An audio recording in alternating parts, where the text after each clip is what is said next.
Hey everyone, Nath here, welcome back to another video. Now there is a car blocking the road. Now, welcome to the, this is like, you shouldn't have turned in, but you know, I guess what can you do? I suppose this is the first official season 7 episode. The first one was only an introduction. Fucking hell was it cold. It's also supposed to snow this weekend, which is fucking bullshit. But I've had to now adjust my camera because I now ride a naked bike, and a sport bike is more in front of you and a naked bike is more down, so hopefully you guys can now see a bit more with the bike. Don't turn red, thank you. Ready? Oh! I love it! So, obviously now I ride a naked bike instead of a sport bike, so as I used to call myself an avid sport bike rider, was the only bike I would ever touch, and now look at me on an MT-07. You know, times have changed, guys, times have changed.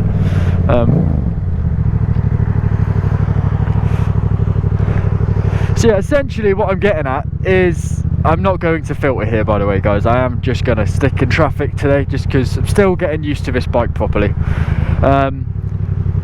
So what I'm getting at is, you know, we're going to do a comparison video between sport bikes and naked bikes. So which bike is the king? Now, the only time that I've the only time I've ever rode naked bikes before the MT-07 was on test days, training days, anything where I'm learning how to ride a bike, and then I'd take myself home and throw myself on a mega fast sport bike for no reason, without actually giving these bikes a proper go. I mean, I tried a CB500, and you know what, thinking about it, I found it fun for the first 10 minutes, and then it got a bit boring and it hurt my arms. I love it! So, comparing these bikes is, you know, it's not a linear task, because completely different riding positions, but I rode sport bikes for 4.5 years before I decided to try one of these bikes.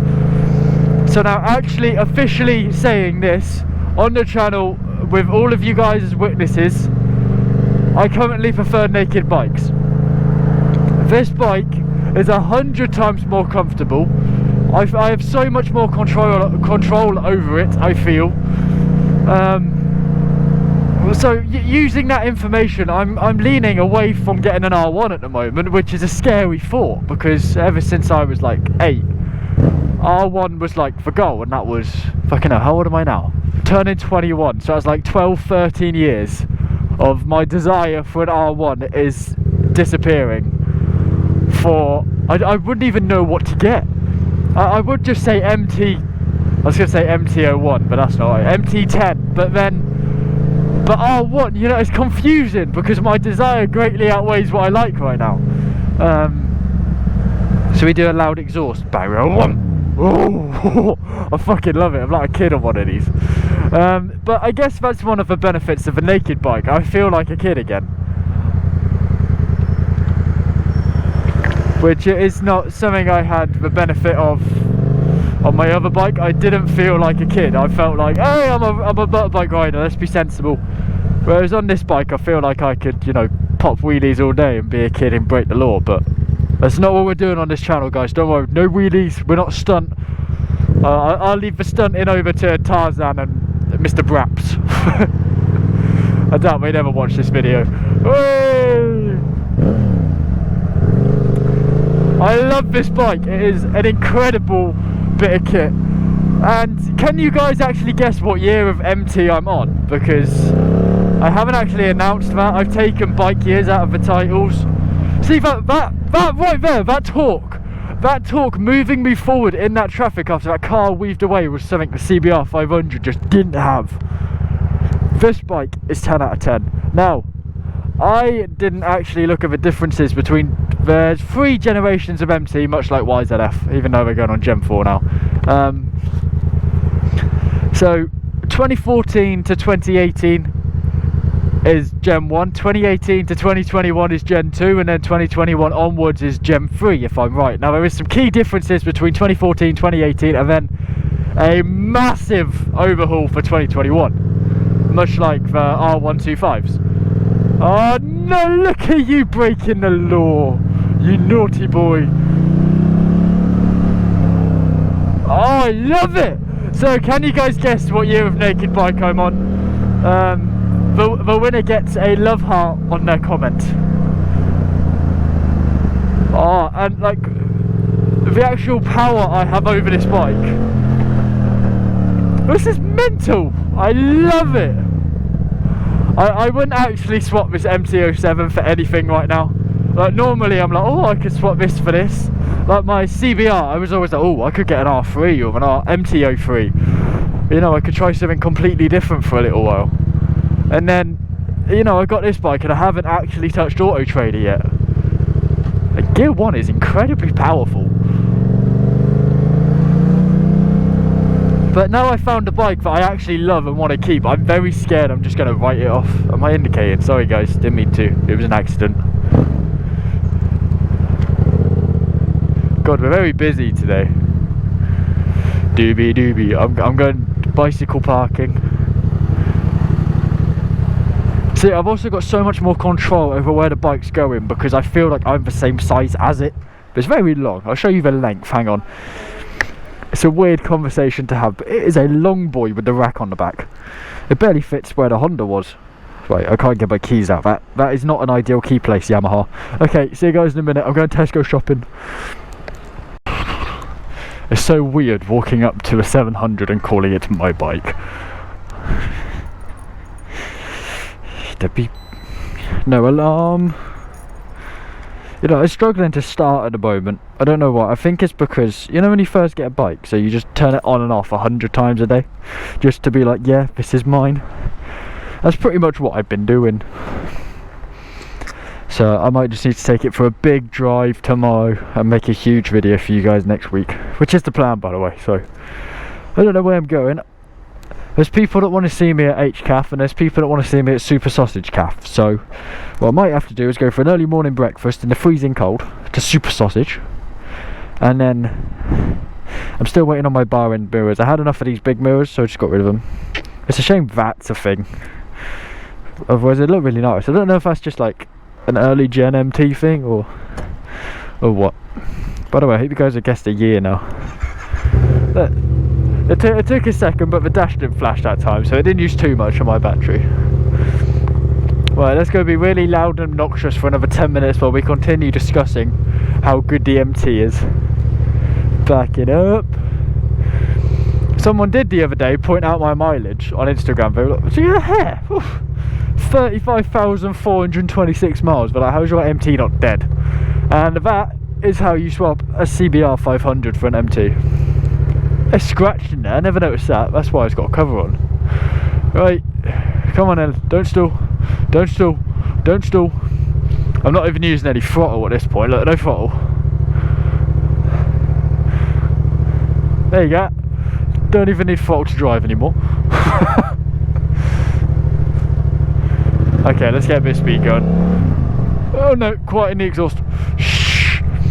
Join the TVP. I'd love to actually. I'd love to be a police officer. How cool would it be if I was a police biker? Like the motovlogs we could have if I was a police biker. Hey guys, Dave here. Welcome back to my third criminal chase. Today we're going 200 miles an hour down the M6, trying to catch some guy. That's a cool plate, XXX, because you know he thinks he's cool with his Jaguar. Right, so before I decided I was going Tesco shopping, we were discussing things about sport and naked bikes. Oh, I love this bike, I love it. So the biggest difference, I have to say, I have noticed one huge colossal difference between this bike and a sport bike. You know, this style of bike and a sport bike styling. A sport bike is, you know, you're low down in there, and as well as being low down, your dash is hidden inside the bike almost to make it look seamless. Yeah, the naked bike, the dash is in my face. The first thing I see when I look down is the dash. It's in perfect eye line, whereas it wasn't the same with a sport bike. So now if I need to know my speed, I can do a, you know, a split second check and know it, whereas a sport bike, you kind of have to change your perspective a little bit to see it. Look at this control I have. Anyone would think I'm a professional biker, but that is one of the benefits of an MT. Anybody is supposed to be able to ride it. That's kind of like their thing. It's I don't want to say idiot proof because I feel like that's a bit mean. It is a basic bike that is easy to ride. But now that is not just my opinion. Hang on, let me rephrase that. That is not my opinion. That is the literal description of the bike. That's what this bike is for. It's unfuckable unless you pin the throttle back and your front wheel flies up. I feel like I'm going to have to get stopped to this traffic light. I don't want to. Haha, fuck you, I made it through. I'm so cold, I'm so cold, I'm so cold. God damn, I love this bike. This whole vlog is just me going, I love this bike. But, you know, at least you guys now are aware that I'm willing to change motorbikes. But the best thing about... See, the MotoGP Yamaha was on finance, so I couldn't do anything with it. So it stayed completely stock. But you can change the exhaust, and you can do this, and you can do that, but you have to get permission from the finance company, and then the insurance prices go up because you have to have comprehensive. You know, it's a complete mess. Whereas, you know, owning this bike, like for CBR 500, we did loads on that because I owned it. I felt comfortable on it a bit more, and I own this bike as well. So if it comes to the point where I want to sell it, or I want to swap it, or I want to PX it like I did the CBR, we can. Which is why I'm probably not going to get a finance bike again. Even if my goal is to get like a 2020 R1 or 2020 MT-10, or, you know, I don't know yet. I don't know. I'm still figuring that part out. But I think you can understand where I'm coming from, because then, you know, we can change, we can adventure off together. And I've gone off topic completely for this video because I just remembered we were comparing sport bikes and naked bikes. So in conclusion, I did really well at staying on topic today. The engine braking on this as well just sounds mental. I would not change this bike for the world right now.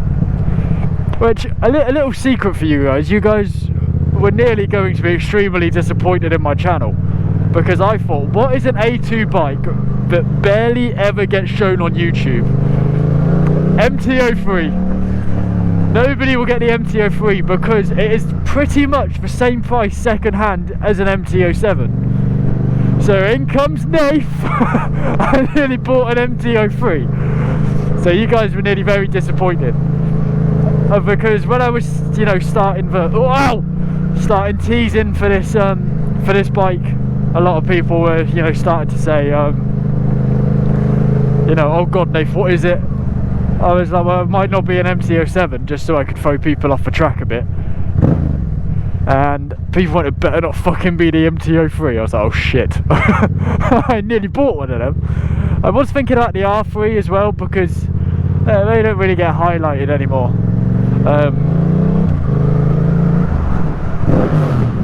I love it! I've said it again! So yeah, I'm glad I got the 07, and the reason I got it is, you know, I want to make content on it. That's, you know, the main thing, and I'm going to have fun on it. But the main reason is every single goddamn MT-07 video on YouTube is stunts and wheelies, and oh my god, look at me do this wheelie. Let me just pause what I'm saying to wheelie. Let me just show you guys that I can wheelie. Like, we get it. So in conclusion, MT-07 is a great bike and much more comfy than sport bike, and now I'm debating not getting an R1. So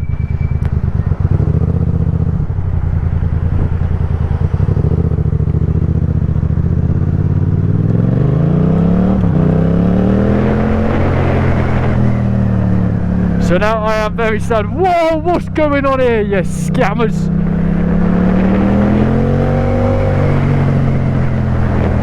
I'll say thank you because you pulled back in and saved my life nearly. Right, anyway guys, bye bye!